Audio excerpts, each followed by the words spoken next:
예수님의 부활에 대한 사건을 함께 나누고 있습니다. 여러분, 부활은 믿어지는 사건이 아닙니다. 그것은 경험되어야만 하는 사건입니다. 지식으로 쌓아야 하는 사건이 아니라 체득해야 하는 사건입니다. 경험은 무엇이냐? 만남이죠.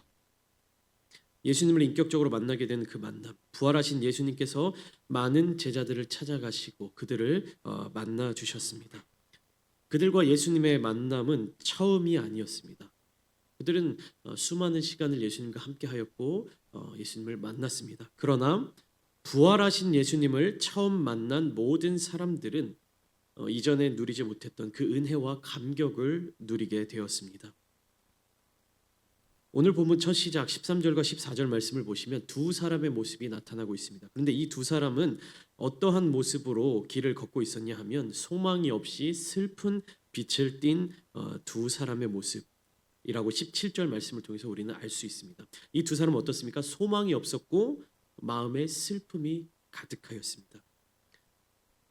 말씀이 이렇게 시작되죠. 그날에 그들 중 둘이 예루살렘에서 20올이 되는 엠마오로 하는 마을로 가면서 그날은 어떤 날입니까? 그날은 어떤 날이죠? 예수님이 그 날이 어떤 날일까요? 그러니까 누가복음 24장 1절부터 12절까지 말씀이 나타난 것이 바로 그 날입니다. 그럼 그 날은 어떤 날인지를 여러분들이 아셔야 돼요. 이 말씀을 읽으시면서. 그날 어떤 날입니까? 부활하신 날입니다. 예수님이 부활하신 날이에요. 그러니까 여인들과 베드로가 빈 무덤을 보고 돌아간 날. 그러니까 실제로 일어난 사건은 무엇입니까? 예수님이 죽음을 이기시고 다시 사셨는데 이 두 사람이 받아들인, 이 두 사람이 생각하는, 이 두 사람의 마음속에는 어떤 사건이 자리를 잡고 있는 것입니까? 예수님이 죽으셨다. 십자가에 달려 죽임당했다. 라는 것이 이 두 사람의 마음속에 자리를 잡고 있는 거예요. 그러니까 실제로 일어난 사건, 그리고 실제로 그들에게 나타난 이야기, 그리고 그들이 생각하는 이야기가 다르다라는 것을 우리는 이 말씀을 보면서 알아채야 합니다. 이 두 사람은요, 예수님의 부활의 소식을 들은 사람입니다. 그런데 그 사실을 믿지 못했어요. 말씀을 쭉 읽다 보면 그 부활의 소망과 기쁨이 이 두 사람 마음 가운데는 있지 못했다는. 여러분, 우리가 여러 가지 문학 작품들을 보면 실제로 일어난 사건과 등장인물이 깨닫고 인지하게 되는 어떠한 사건이 달랐을 때 일어나는 비극을 우리는 여러 차례 발견할 수 있습니다. 대표적으로 로미오와 줄리엣이라는 셰익스피어의 작품이 있습니다. 이 결말은 여러분들 모두가 다 아실 것입니다. 그런데 그 결말에 다다르는 구체적인 장면이 어떻게 되느냐? 이 두 사람이 이루어질 수 없는 사랑이잖아요. 그래서 이 두 사람의 사랑을 이루어주기 위하여서 로렌스라는 신부가 줄리엣에게 어떤 약을 먹입니다. 이 약은 어떤 약이냐? 일정 시간 동안 가사 상태에 빠지는 약이에요. 그러니까 겉으로 보면 죽은 것처럼 보이는 약이지만 시간이 지나면 정상적으로 깨어서 회복되는 그러한 약입니다. 그러니까 줄리엣이 이 약을 먹고 죽은 것처럼 이제 연기를 하기 위해서 누웠습니다. 그런데 이 내용에 대해서 로미오는 알지 못했어요. 로미오가 줄리엣을 치열한 여러 가지 결투 끝에 줄리엣을 발견하게 되었을 때 로미오는 좌절에 빠집니다. 그래서 그 자신이 준비해간 독약을 먹고 로미오가 죽게 돼요. 어떻습니까? 줄리엣은 잠시 그 약을 먹고 가사 상태에 빠졌다가 깨어나 보니까 어떻게 된 거예요? 내 눈앞에서 로미오가 죽어 있는 모습을 봅니다. 그래서 로미오가 가지고 있는 검을 가지고 자기를 찔러서 함께 죽는 장면으로 마무리됩니다. 어떻습니까? 실제 일어난 사건, 그리고 실제 벌어지는 일들과 내가 깨닫는 그 생각이 달랐을 때 이러한 비극적인 결말, 문학 작품이긴 하지만 이러한 비극적인 결말의 어떤 사건으로 이어지게끔 만드는 요소로 작용하지 않습니까? 그러니까 예수님께서 이 두 사람이 길을 걸어가는 그날이 실제로는 어떤 날입니까? 예수님이 부활하신 승리의 날이고 기쁨의 날이었습니다. 그러나 이 두 사람은요, 그 사실을 깨닫지 못했어요. 믿지 못했습니다. 들었으나 믿지 못했어요. 그렇기 때문에 그 두 사람은 소망을 갖지 못했고 슬픈 마음으로 엠마오라고 하는 마을을 향해 걸어가고 있었습니다. 엠마오의 정확한 위치는 불확실하지만 예루살렘에서 약 11km, 25리 떨어진 곳이었습니다. 그러니까 이 두 사람은 결국 왜 예루살렘을 떠나고 있는 것이냐? 실망과 좌절로 말미암아 떠나고 있었다. 예루살렘은 어떤 땅입니까? 약속의 땅이고 믿음의 중심지였습니다. 그리고 부활하신 예수님께서 제자들을 모아두시고 이후에 약속한 성령을 기다리라고 하신 바로 그 땅입니다. 그런데 이 두 사람은 바로 그러한 예수님의 약속의 땅으로부터 예수님의 십자가의 사건이 일어난 그리고 그 승리가 이루어진 그곳을 떠나 멀어지고 있는 모습을 가지고 있다는 것이 왜 그렇습니까? 그들의 생각과 그들의 마음이 실제로 이루어진 예수님의 그 승리를 깨닫지 못했기 때문에. 여러분들의 마음은 어떠십니까? 우리의 일상을 살아가는 우리의 신앙생활 가운데 이루고 있는, 겪고 있는, 경험하고 있는 그 사건이 실제적으로 예수 그리스도께서 우리를 위하여서 승리하시고 우리에게 새로운 생명을 부어주시고 새로운 영적인 능력을 부어주신 사건인데 그 사건이 나에게 어떻게 다가오느냐? 예수 그리스도의 생명이 여러분들에게 생명으로 다가오고 있느냐? 예수 그리스도의 십자가의 능력이 여러분들에게 능력으로 다가오고 있느냐?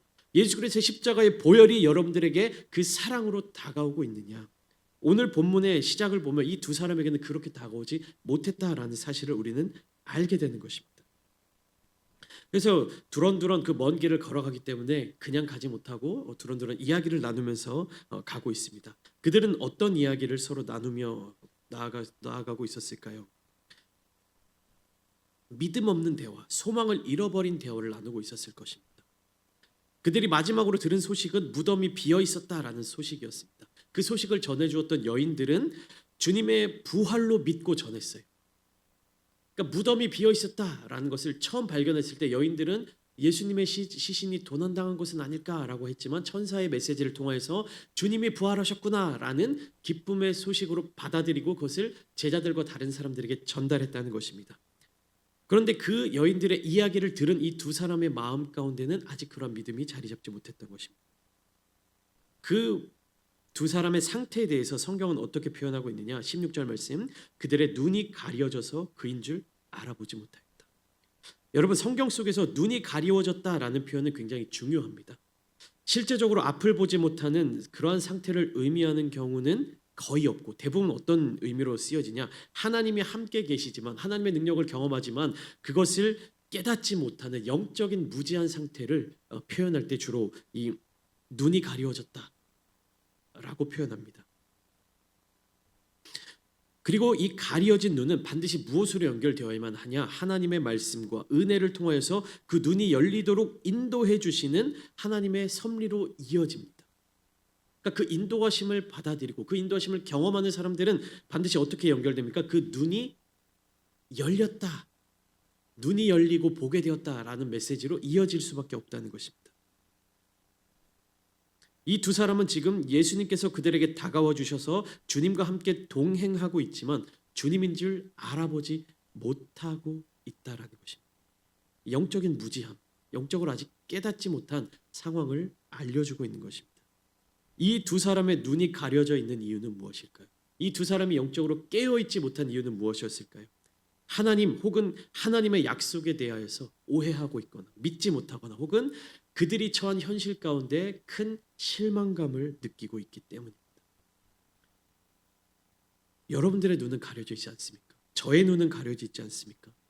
우리는 육신의 몸을 입고 이 땅을 살아가고 있기 때문에 어떤 육신의 눈으로 보고 발견하는 것들로 인해서 많은 영향을 받을 수밖에 없습니다. 2000년 전 육신의 몸을 입고 사역을 하셨던 예수님을 우리가 경험하지 못했기 때문에 그 눈을 아직 뜨지 못하고 있는 것은 아닐까? 그런 일은 없을까? 고린도서 3장 14절부터 16절 말씀을 함께 보시면 좋겠습니다. 성경 말씀 한번 찾아주시고요. 고린도 후서 3장 14절부터 16절까지 말씀인데 찾으시는 동안 제가 말씀을 이어드리면 이 두 사람은 예수님을 만났죠. 그리고 예수님을 만남으로 말미암아 눈이 열렸습니다. 근데 오늘날을 살아가는 우리는 육신의 몸을 그러니까 성육신하신 예수님을 만날 수 있는 기회가 없죠. 그럼 우리는 어떻게 해야 되는가? 우리의 이 가려진 눈은 어떻게 열 수 있느냐? 고린도서 3장 14절부터 16절까지 말씀 함께 읽겠습니다. 시작. 그러나 그들의 마음이 완고하여 오늘까지도 구약을 읽을 때에 그 수건이 벗겨지지 아니하고 있으니 그 수건은 그리스도 안에서 없어질 것이라. 오늘까지 모세의 글을 읽을 때에 수건이 그 마음을 덮었도다. 그러나 언제든지 주께로 돌아가면 그 수건이 벗겨지리라. 주님께로 돌아가면 그 수건이 벗겨질 것이다. 모세의 글이 뭡니까? 성경이에요. 성경. 이때 당시 유대인들이 읽었던 구약 성경의 메시지. 근데 그 모세의 글을 읽을 때 수건이 그 마음을 덮고 있었다라는 것이에요.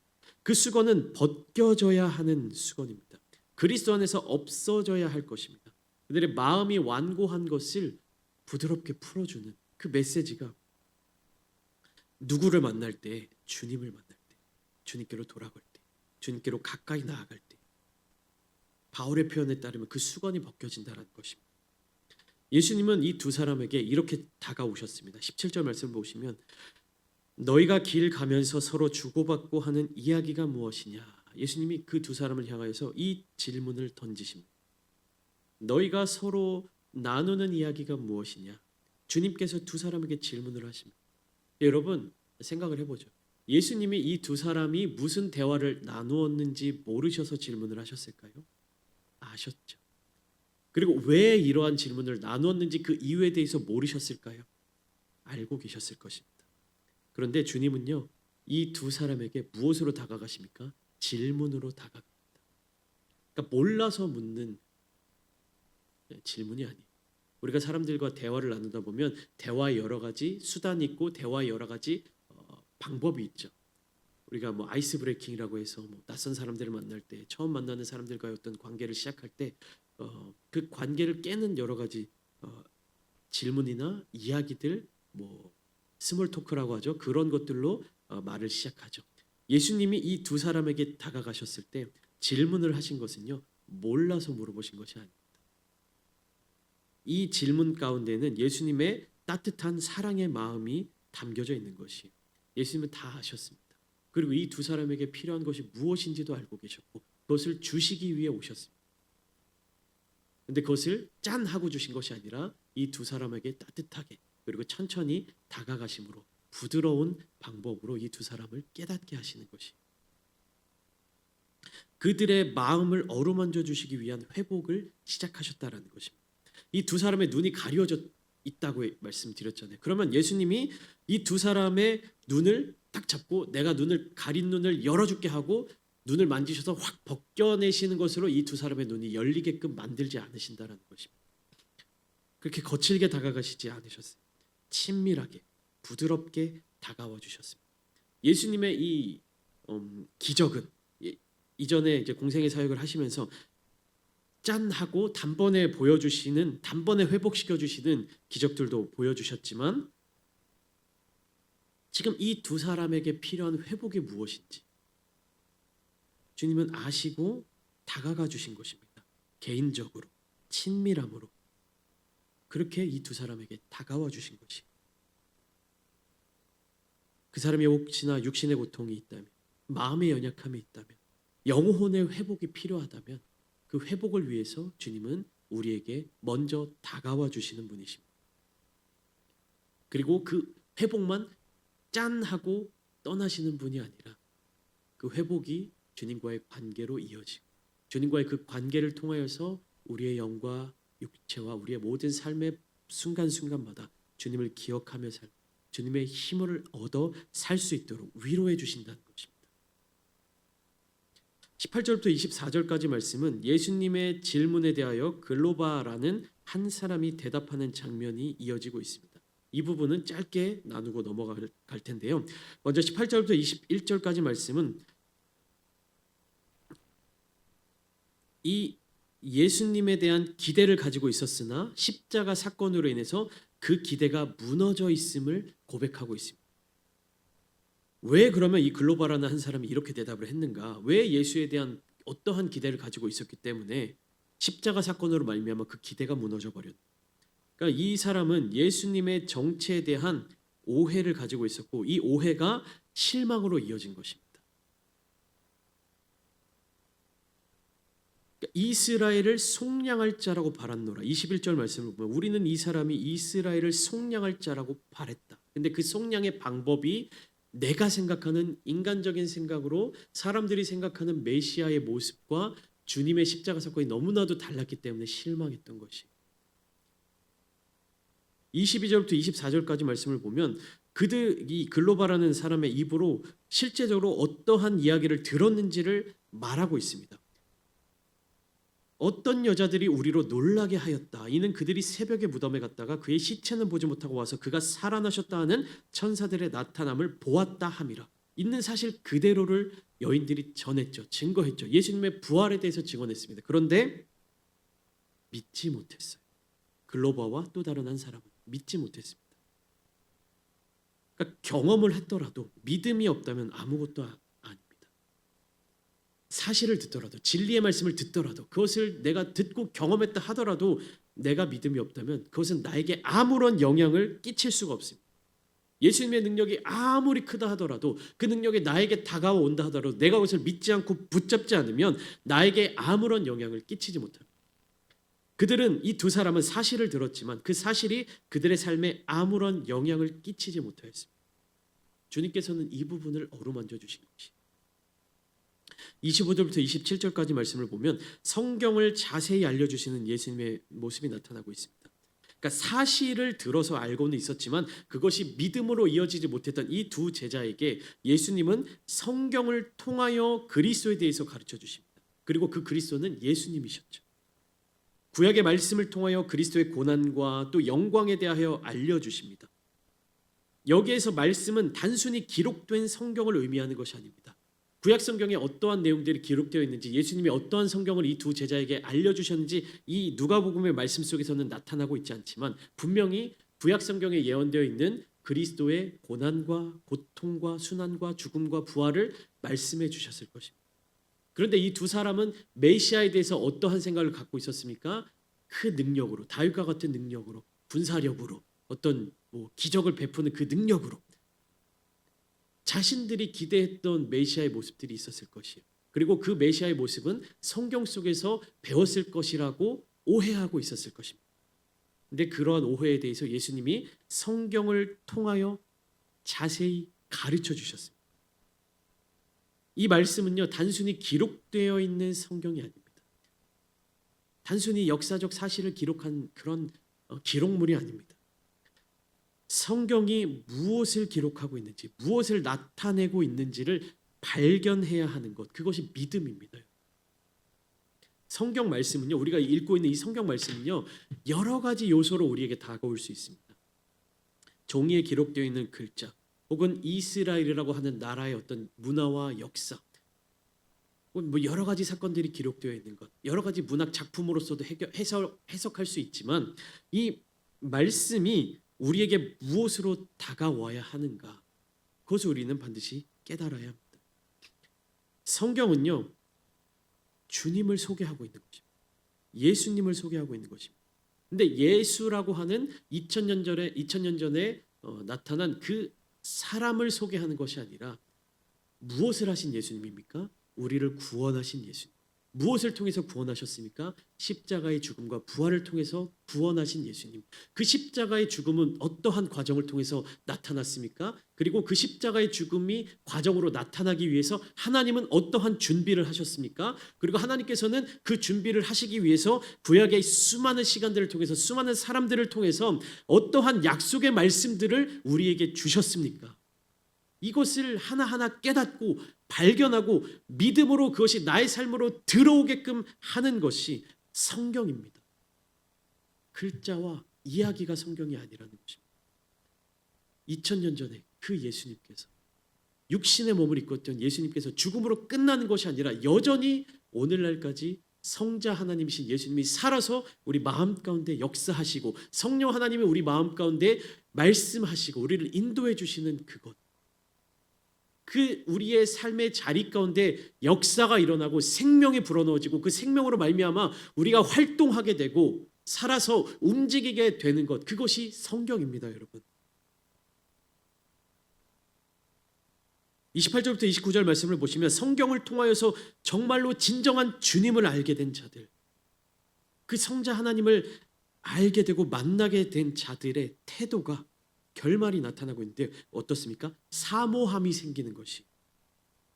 보시면 그들의 목적지에 거의 도착했을 때까지 주님은 함께 동행해 주셨고 이제 그들은 엠마오라는 마을로 들어갈 것이고 주님은 그 마을을 지나쳐서 더 다른 목적지로 가시려고 했습니다. 그런데 그러니까 말하자면 그 두 사람과 주님이 헤어져야 될 시간이 온 것이.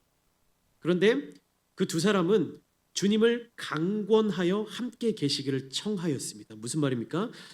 선생님, 길을 더 가셔야 되겠지만 지금 이제 날이 늦었고 갈 길은 머시니까 우리와 함께 이 마을로 들어가서 식사도 나누시고 쉬신 이후에 내일 떠나시지요. 이렇게 강권하고 있는 것입니다.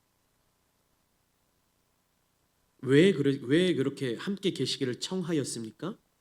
주님께서 풀어주시는 성경을 더 알고 싶어서.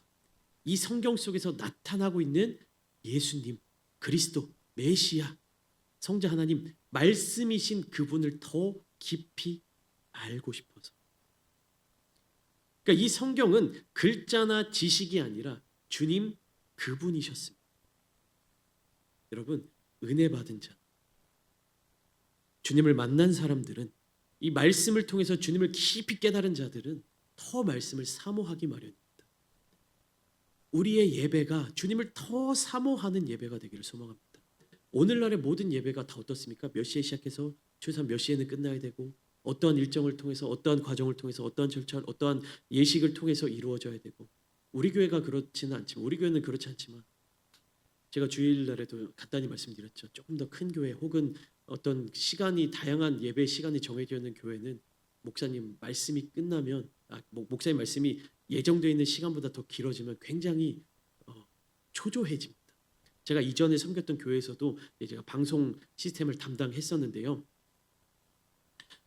그 담임 목사님께서 저에게 그렇게 말씀하셨어요. 내가 설교를 하면서 시간이 몇 분 정도 지나면 나에게 사인을 줘라. 그러니까 28분쯤 됐을 때 나에게 사인을 줘라. 이렇게 말씀하셨어요. 왜요? 30분을 넘어가지 않게 하기 위해서. 이것이 잘못됐다라고 말씀드리는 것은 아니에요. 그러나 꼭 뭐 예배 속에 말씀 속에서만 또 예수님을 깊게 만날 수 있는 것도 아니기 때문에. 그러나 이 성경을 통해서 주님을 만나는 사람, 이 성경을 통해서 주님을 알게 된 자들은요. 어떠한 자세를 갖게 되느냐? 더 깊이 알아가고 싶어요. 더 깊이 말씀을 듣고 싶어하는 것이고요.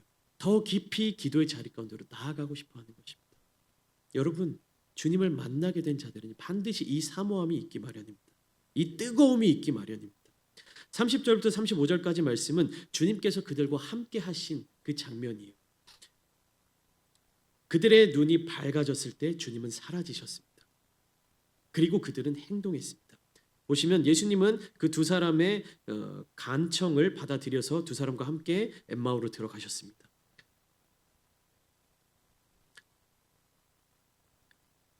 이 두 사람은 부활하신 주님을 만나고도 알아보지 못하였지만 주님께서 나누어 주시는 말씀 그리고 성찬을 통하여 눈이 밝아졌습니다. 30절 31절 말씀을 보시면 그들과 함께 음식 잡수실 때 예수님이 이제 떡을 가지사 축사하시고 떼어 그들에게 주셨습니다. 제자들과 함께 나눈 사도들과 함께 나눈 성찬식의 모습과 동일하죠. 그때 어떤 일이 일어나느냐? 31절 그들의 눈이 밝아져 그인 줄 알아보더니 그가 누굽니까? 예수님인 줄 알아보더니. 근데 알아보니까 어떠한 일이 발생했어요? 주님이 사라지셨습니다. 예수님인 줄을 알아보는 순간 그들의 눈앞에 몸을 입고 계신 예수님이 사라져 버렸습니다. 그때 그들은 깨달았습니다.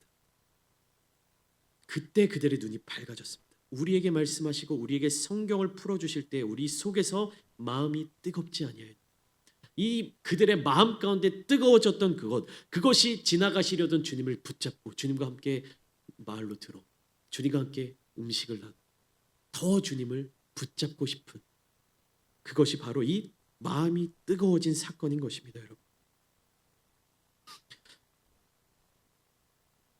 이것을 경험한 두 사람은 그 즉시로 행동했습니다. 무엇입니까? 왔던 길을 돌아갔어요. 33절 곧 그때로 일어나 예루살렘에 돌아가 보니 그들이 예루살렘에서부터 엠마오로 오는 그 길 11km 정도 되는 그 길은요 실망과 좌절과 실패와 슬픔이었습니다. 정확한 시간은 알 수는 없지만 여러분 한 11km를 걸어 오려면 한 2시간 한 3시간은 걸려야 됩니다. 한 3시간의 거리를 걸어와야 됩니다. 그러나 그들은 그 길을 즉시 떠나서 다시 예루살렘으로 돌아갔습니다. 돌아가 보니 어떻습니까? 예루살렘에 도착해 보니 어떻습니까? 부활하신 주님을 경험한 자들이 모여 있었으며 그들과 함께 부활하신 주님에 대한 이야기를 나눌 수 있게 되었습니다. 34절 주께서 과연 살아나시고 시몬에게 보이셨다 하는지라. 그러니까 이 주님께서 부활하신 그날 저녁 이 예루살렘 제자들이 모여 있는 곳에도 예수님이 나타나셨습니다. 다른 성경을 보시면. 그리고 그 모임을 중심으로 성령을 간구하고 성령이 임하시고 교회가 되었어요. 이 교회가 오늘날의 우리들의 교회 모습이기를 소망합니다. 성육신하신 주님을 우리는 만나보지 못했습니다. 오늘날을 살아가면서 우리는 무슨 짓을 해도 육신의 몸을 입으신 예수님을 만날 수 없어요. 그러면 우리들이 어떻게 주님을 만난 그 은혜와 감격을 경험할 수 있습니까? 무엇을 통해서? 말씀을 통해서요. 말씀을 통해서. 글자가 아닌 말씀을 통해서. 이 안에 담겨져 있는 하나님의 마음을 아는 것을 통해서 이 글자 속에 숨겨져 있는 예수님을 만나는 것을 통하여서 우리는 그 은혜와 감격을 경험할 수 있습니다. 그리고 그 우리의 마음속에 뜨거움이 생겨나길 소망합니다. 말로만 글로만 성경을 보고 신앙생활하는 사람들이 되는 것이 아니라 진정으로 주님을 만나고 눈이 밝아지는 사람들이 되기를 소망합니다. 주님께서 회복해 주실 것입니다. 우리 육체의 연약한 부분, 우리 마음의 상처들, 우리 영혼에 지쳐있는 그런 심령들, 우리를 좌절하게 만들고 우리를 실망하게 만들고 우리를 낙심하게 만들고 우리를 슬프게 만드는 그런 모든 것들 주님께서 회복해 주실 줄 믿습니다. 주님께서 저와 여러분들과 함께하여 주십니다. 우리와 동행하여 주십니다. 우리가 알지 못할 때 우리로 하여금 깨닫게 하여 주시고 보여주시고 만나주시고 말씀을 함께하여 주심으로 말미암아 우리로 하여금 주님을 만난 그 기쁨을 경험케 하여 주실 줄 믿습니다. 오늘 이 시간 함께 기도하실 때 그러한 주님을 소망하는 저와 여러분들 되시기를 바랍니다. 그런 주님을 만나시는 이 시간 되시기를 바랍니다. 그 주님과 함께 하시는 여러분들이 되시기를 소망합니다. 그리할 때 우리의 삶의 모든 순간순간마다 예루살렘을 떠날 정도로 낙심하고 실망하고 좌절할 것만 같은 우리의 삶이 주님으로 말미암아 다시금 기쁨으로 회복되는 역사가 일어나게 될 줄 믿으며 그런 삶을 누리시는 모든 성도님들 되시기를 예수님의 이름으로 축원합니다.